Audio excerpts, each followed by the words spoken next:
Hi, I'm Josh. I'm going to take you for a walkthrough on our Generation 8 PR 776.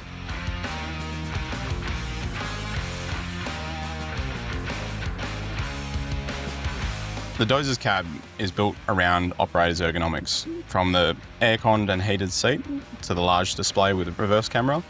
Everything is designed to be intuitive and comfortable. We have a built-in factory cab pressurizer. It has a coarse filter on the roof, and then it's got a fine filter in the floor here.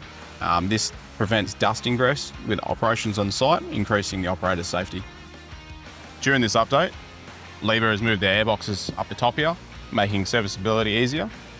We've also changed the filter element, extending the service life of the filter to about double what was expected. This will increase the uptime of the machine.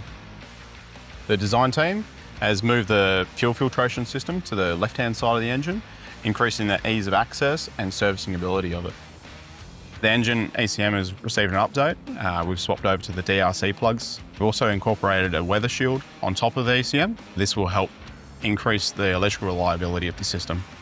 Liebherr has removed the flexible steel wire hoses from the engine bay and replaced them with steel pipes for the hydraulic circuit, increasing reliability and removing the risk of fire. We have an automated greaser. This reduces the manual interaction with greasing, increasing safety. It provides constant lubrication to your pins and bushes, increasing component life. Liebherr's engineers have updated to a heavier duty bogie pins.